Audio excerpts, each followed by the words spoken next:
Bonjour et bienvenue dans cette vidéo de présentation de l'écran tactile V7 chez Maxhub, le fameux Xboard. Donc c'est un écran tactile tout en un, 100% Windows, équipé de caméras, micros et haut-parleurs et qui vient remplacer donc l'ancienne gamme V6 chez nous. La gamme V7 est toujours disponible du 55 pouces, le modèle que vous avez devant vous ici, au 86 pouces. À noter que nous avons également un modèle 98 pouces tactile tout en un et full Windows, mais avec des caractéristiques sur les périphériques audiovisuels différentes. Qu'est-ce qui change sur l'écran Maxhub V7 depuis son évolution, depuis la V6? On va retrouver donc toujours un environnement 100% Windows. Ici, on est passé sur des OPS PC, donc Windows 11 Pro IoT, que vous pouvez avoir en deux versions, en i5 et en i7. Les deux sont dotés d'une puce Intel 12e génération, 16 256 Go pour le modèle i5 et 16 512 pour le modèle i7. On note, tout comme le V6, que la caractéristique première des écrans Maxhub, c'est qu'ils sont 100% Windows. Il n'y a pas d'autre operating system dans l'écran que le Windows, et cela va apporter des différences majeures, et aussi d'un côté IT comme d'un côté parcours utilisateur.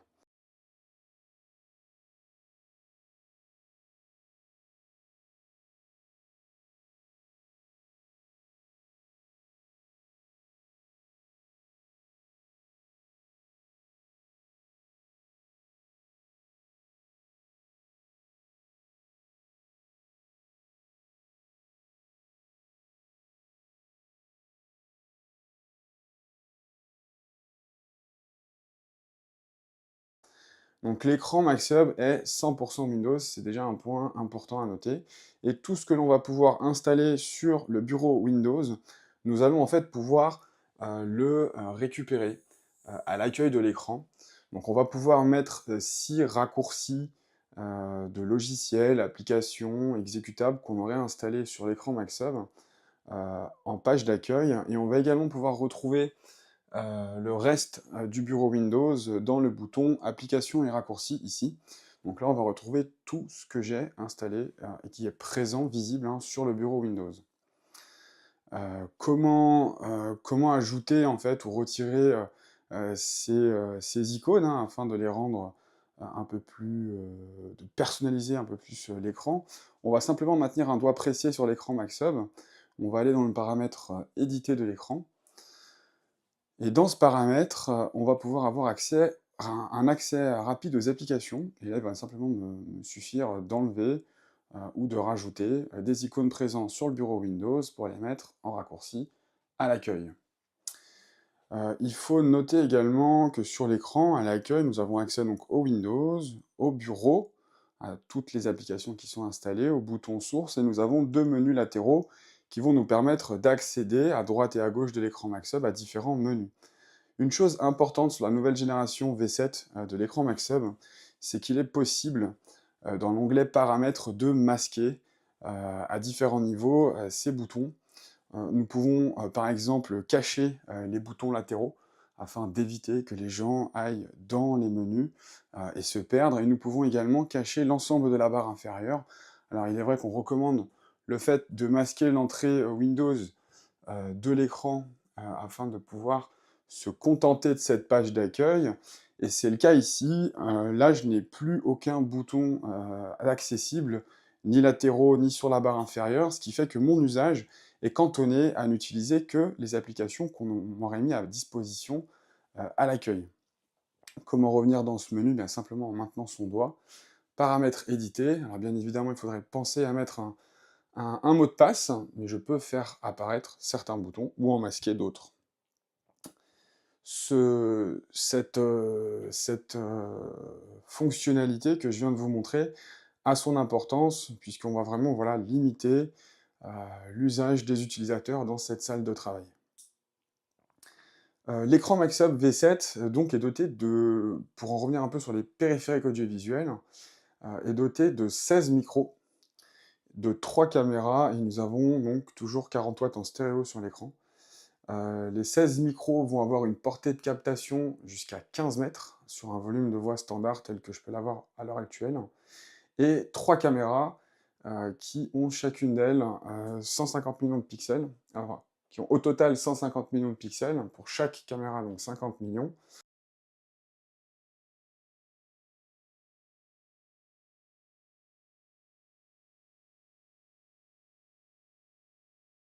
Ce que je vous propose, c'est de rentrer légèrement dans les détails des différentes specs. Dans la partie son, on va retrouver de base une réduction du bruit intelligente, alors tout ce qui va être claquement de porte, chaise qui traîne, pour avoir une réduction du bruit, donc on va pouvoir personnaliser sur différents niveaux, afin de se concentrer sur la voix, hein. Là on est vraiment typiquement dans la visioconférence. On va retrouver une barrière de son intelligente qui va en fait cibler le son qui se trouve dans un spectre qu'on va pouvoir paramétrer de 30 à 60 ou même à 90 degrés. Donc en fait tout ce qui ne se trouve pas dans le spectre est vraiment une zone blanche, donc on ne va rien entendre. J'aurai plaisir dans une vidéo additionnelle à vous montrer un petit peu comment on limite voilà, la voix qui n'est plus captée dans le micro, à quoi ça sert et dans quel cas de figure on peut l'utiliser. Toujours est-il, c'est que je peux aussi désactiver cette barrière de son intelligente. On va retrouver toujours dans ce menu, pour ce qui concerne cette fois-ci un peu plus les haut-parleurs, la capacité à l'écran de lui indiquer si vous êtes en mode mur, en mode support, ou si vous voulez une adaptation spatiale. En mode mur, on va simplement utiliser la réverbération pour renvoyer le son devant.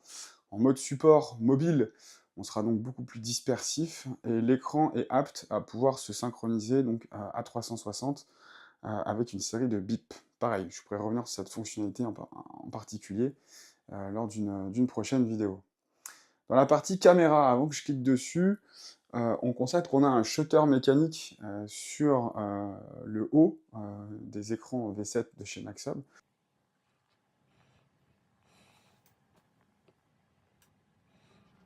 Donc du 55 au 86. Lorsqu'on utilise la caméra, donc on voit apparaître les 3 caméras, et ces 3 caméras, donc les 2 caméras latérales possèdent un zoom optique et numérique, donc c'est des caméras qui sont hybrides, ce qui va nous permettre, et permettre à l'utilisateur d'avoir différents réglages lors de ces visioconférences. Donc on a un cadrage manuel, qu'on va pouvoir bien évidemment utiliser.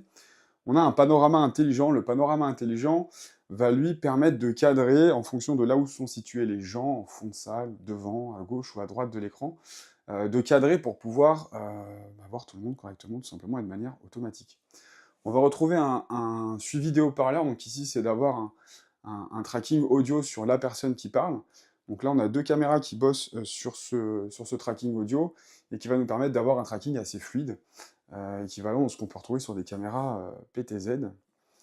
On va retrouver 2 modes additionnels, le mode discussion. Alors le mode discussion, lui, lorsqu'une personne parle, pour éviter le fait de passer de l'une à l'autre sur un suivi des haut-parleurs classique, ici on va pouvoir ajouter en split view 3 personnes à l'écran, donc 3 intervenants vont pouvoir être affichés à l'écran, ce qui va permettre aux personnes en distanciel de mieux comprendre qui parle, plus facilement, sans avoir ce phénomène de passer de l'un à l'autre systématiquement.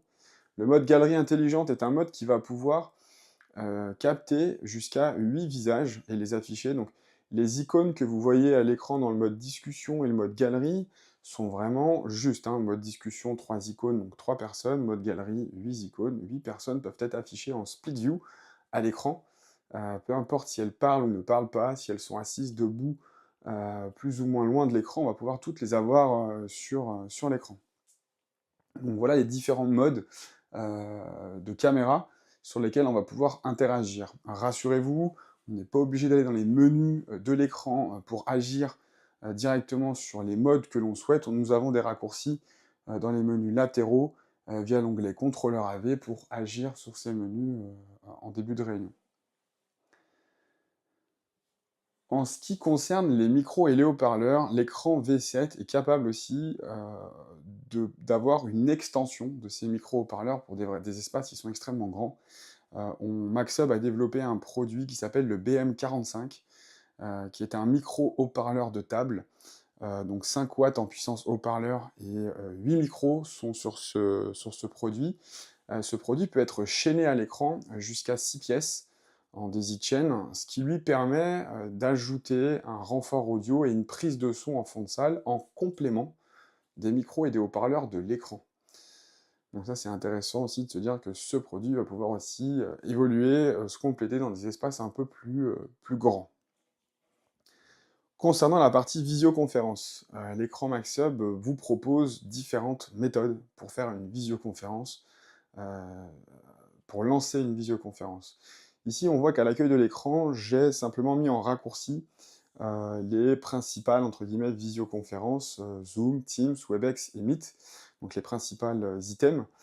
Il m'est possible alors, simplement en cliquant sur un item, de pouvoir renseigner l'ID et ou le mot de passe de la réunion, que je vais avoir sur mon ordinateur ou sur mon téléphone ou tablette, afin que cette visioconférence se lance à l'écran.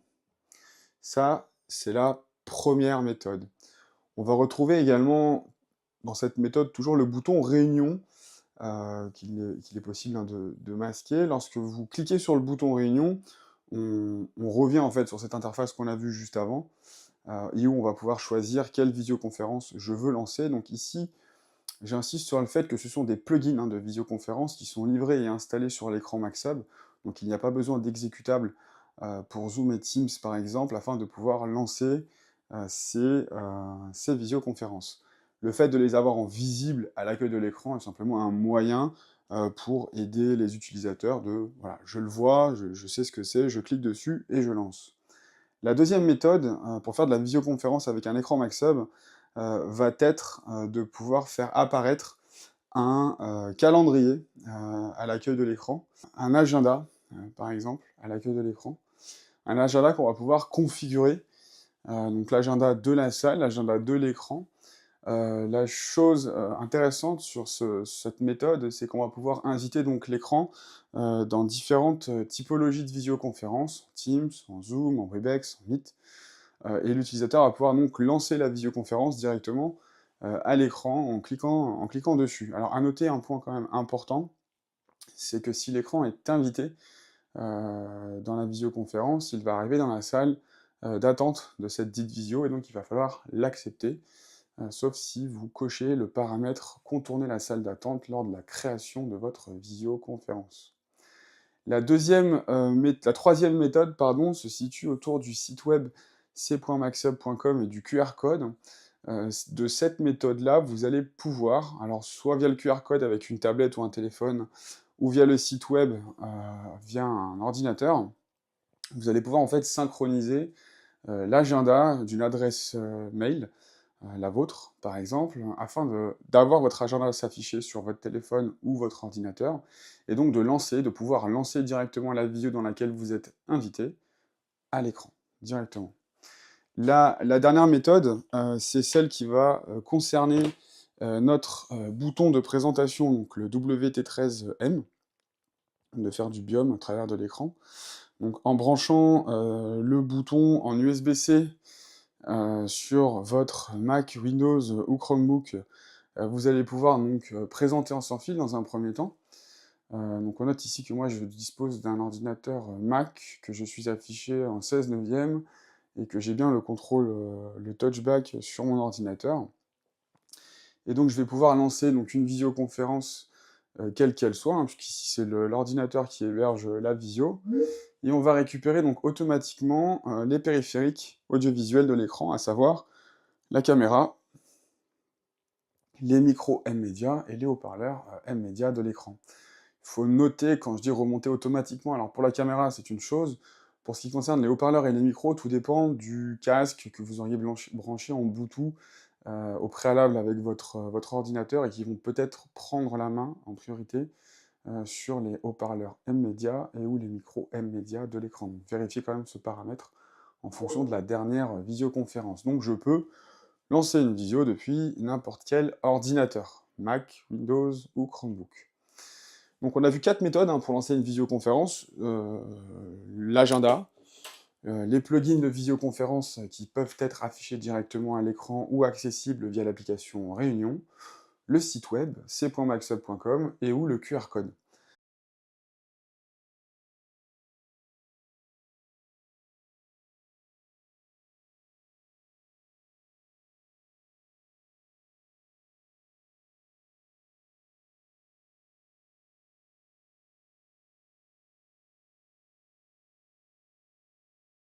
Dans ces méthodes, on aborde un point essentiel, celui de soit lancer une visioconférence hébergée depuis l'écran Maxhub, soit de lancer une visioconférence, depuis son ordinateur. Et quelle est en fait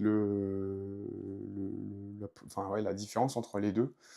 Si je fais une visioconférence avec mon bouton sans fil, sur l'écran Maxhub, et pourquoi je devrais faire une visioconférence, depuis mon PC? Si je vous montre, justement tout ça, on va simuler une visioconférence. Donc moi, je vais, rentrer dans une salle de visio en lançant, la visio depuis l'écran Maxhub, et je vais également faire de même, depuis, mon ordinateur. Donc là, on se retrouve en fait sur, une visioconférence avec, la «salle de réunion» entre guillemets, et un utilisateur lambda qui aurait suivi, qui serait connecté à cette dite visio. Ce qu'il faut comprendre, c'est que, en lançant, la visioconférence, depuis, l'écran Maxhub, on va pouvoir, comme ce que l'on fait d'habitude, c'est-à-dire partager son contenu à tour de rôle depuis son ordinateur. Ici, si je partage le bureau d'ordinateur depuis la visioconférence que j'ai lancée depuis l'écran Maxhub, heu, entre guillemets, «tout l'écran», les utilisateurs qui sont en distanciel, vont du coup voir l'écran, comme s'ils étaient présents dans la salle. Donc ils nous voient selon les configurations, des caméras qu'on aura réglées, ils nous entendent, et ils voient ce que l'on est en train de faire. Donc typiquement, je n'ai aucune perte d'information si je lance une page Chrome, par exemple, sur l'écran Maxhub, ici dans la salle de réunion, et que je sois chez moi, en télétravail, ou tout simplement loin du siège de l'entreprise, je n'ai aucune perte d'information. Bien évidemment, tous les utilisateurs qui souhaiteraient donc partager du contenu à leur tour, pourraient eux également, utiliser, le bouton de présentation WT13M, pour présenter du contenu depuis un périphérique, même si cet ordinateur, tablette ou téléphone n'est pas dans la visioconférence. Étant donné que l'écran est partagé dans la visio, tout ce qui va être projeté sur l'écran sera donc partagé dans la visioconférence. On peut arrêter son partage. En ce qui concerne une deuxième thématique de l'écran, on peut aborder ensemble la partie annotation. Alors, annotation sur l'écran et également annotation dans notre tableau blanc, ici.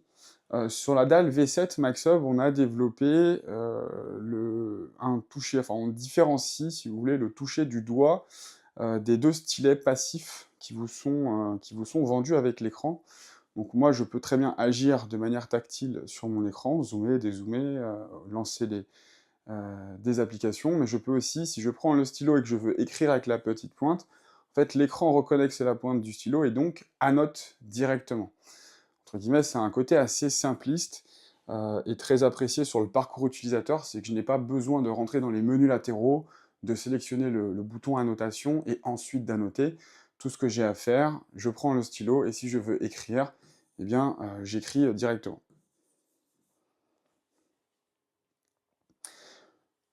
Le bouton écrire ici donc ouvre le tableau blanc. Alors chez nous c'est un tableau noir de base. L'idée de nous différencier de la notation entre guillemets plus scolaire, de la notation plus corporate. Donc bien évidemment vous allez pouvoir écrire. On a développé sur ce qu'on n'avait pas sur l'écran V6, sur le V7, c'est la reconnaissance de paume. Donc maintenant on l'a. Vous pouvez effacer vos annotations avec la main. Le côté différenciation sur le tactile du doigt ou du stylo, on va le retrouver aussi sur le tableau blanc. Donc je vais écrire avec la pointe de mon stylo. Je vais sélectionner en fait, pouvoir sélectionner un objet donc avec mon doigt, ce qui a un côté assez, on va dire naturel de vouloir prendre un objet sur l'écran. Voilà, je le prends avec mon doigt. J'écris avec la pointe de mon stylo et dans le cas présent, j'ai paramétré moi la grosse mine, du stylo Maxhub comme étant un bouton effacé. On peut bien évidemment le paramétrer comme une deuxième couleur.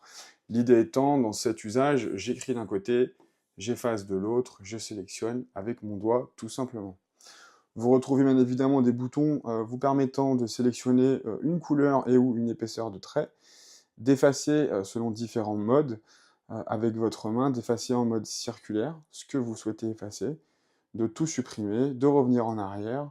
Le bouton plus vous permet d'insérer des objets, des tableaux. Le côté tableau va vous permettre, si on choisit le bouton écrire, d'ajouter des colonnes et des lignes. Je resélectionne avec mon doigt, je zoome ou je dézoome et je vais me permettre de pouvoir donc écrire dans mon tableau. Alors je peux avoir une écriture qui paraît pas forcément très lisible, donc dans le menu tableau, on a un outil reconnaissance d'écriture qui va me permettre de transférer mon écriture manuscrite en écriture dactylo. Le bouton insérer vous permet également, une chose qui est très appréciée lorsqu'on fait du brainstorming en équipe, présentiel et distanciel, hein, c'est que le bouton remarque vous permet de générer ce qu'on appelle un post-it. Donc moi, je vais pouvoir envoyer un post-it à l'écran en tant que présentateur, et ce de manière manuscrite, mais vous avez la possibilité également de générer un QR code pour les personnes qui sont donc présentes à la fois dans la salle de travail, et qui vont pouvoir prendre leur téléphone et leur tablette pour scanner ce QR code et avoir accès au post-it, choisir une couleur, écrire et envoyer leurs idées, et également aux personnes qui sont présentes en distanciel. Je vous le rappelle, on a vu il y a quelques instants qu'en partageant l'écran d'ordinateur de l'écran MaxUp dans une visioconférence, de chez moi, en distanciel, je vais voir aussi ce post-it, ce QR code, et donc je vais pouvoir le flasher aussi de chez moi et quand même participer à la réunion en donnant mon avis. Le bouton fichier juste à côté vous permet, lui, dans un premier temps, via le QR code qui apparaît, hein, qui est toujours lisible côté présentiel et distanciel, de pouvoir ajouter du contenu. Alors on parle de contenu images, vidéo, texte ou documents. Vous avez également la possibilité d'avoir accès à 4 menus. Le premier, c'est un raccourci d'annotation, d'enregistrement que vous pouvez avoir sur l'écran MaxHub. Différents répertoires du Windows. Et le bouton plus, en fait, vous permet ici de synchroniser un compte cloud de la salle de réunion. Ce point mérite quand même quelques explications. Ici, on va pouvoir synchroniser ou créer un compte cloud de la salle, comme on lui aurait créé une adresse de messagerie pour l'agenda, en Google, en OneDrive ou en local avec un fichier Samba, un serveur de fichiers Samba. L'idée étant, et plus généralement, l'écran MaxUp démarre en autologone. Donc on va pas avoir la même habitude qu'avant, c'est-à-dire de synchroniser à chaque fois sur le Windows, la page d'accueil, et d'ouvrir sa session. Ici, l'écran MaxHub, alors je dis pas que c'est pas impossible, mais l'écran MaxHub est pensé pour démarrer en autologone, et donc de ce fait, de ne pas avoir votre bureau Windows à chaque fois sous les yeux. Donc, pour pallier à ça, l'onglet fichier qui est présent sur le tableau blanc, mais également dans les menus raccourcis à l'accueil de l'écran, à droite et à gauche, va vous permettre de dire, bah tiens, si j'ai rendez-vous dans 1 heure avec telle et telle personne, je vais pouvoir déposer donc tous les documents dont j'ai besoin pour cette réunion, et donc les réouvrir depuis l'écran MaxUp directement, tout en restant sur un usage auto-logone. Donc l'onglet Fichier, l'onglet Collaboration, le bouton plus ici va vous permettre de créer ou rejoindre ce qu'on appelle un co-whiteboard. Si je veux créer un co-whiteboard, on va générer donc un appel. On va utiliser les micros et pas les caméras, ça va générer un code. Ce code, je vais pouvoir le transmettre jusqu'à 3 autres écrans MaxHub en live. Et ces écrans en live, ces 4 écrans vont pouvoir donc écrire en simultané sur le tableau blanc, discuter grâce au micro en simultané sur le tableau blanc. Donc les 4 écrans travailleraient sur le même tableau blanc en live. Donc ça, pour des réunions hebdomadaires ou des bureaux qui ne sont pas forcément très proches, ça peut être intéressant. Du moment qu'on raccroche ce co-whiteboard, le tableau blanc avec toutes les annotations, les documents qu'on y aurait ajoutés, les post-it, absolument tout, est partagé sur les produits MaxHub qui l'auraient rejoint. L'onglet paramètres va vous permettre d'avoir des réglages assez standards au niveau de l'arrière-plan pour changer la couleur, le fond, ou d'importer vous-même votre propre fond d'écran. L'onglet écriture ici va vous permettre de paramétrer donc la queue du stylet, donc la grosse pointe ou la petite pointe. Donc ici, moi, la grosse pointe, je l'ai paramétrée en mode gomme. Le réglage du doigt, à savoir ici, moi, j'ai préféré avoir un doigt pour un usage sélectionné, c'est un usage subjectif, mais vous pourriez très bien sélectionner écrire avec le doigt, bien évidemment. Dans l'onglet laboratoire, on va pouvoir activer le dessin graphique, c'est-à-dire de pouvoir reconnaître une forme géométrique à l'écran directement, et ou une reconnaissance de texte. Donc ici, si on va commencer à faire un rond ou un carré, enfin des formes Ça va rester assez basique, néanmoins euh, pratique. Donc on va reconnaître la lettre, les chiffres, enfin les lettres, les chiffres et la ponctuation. Par la suite, votre tableau blanc est terminé, vous allez pouvoir donc l'enregistrer. En bas à gauche, ici, on va vous proposer de générer soit un partage via un QR code.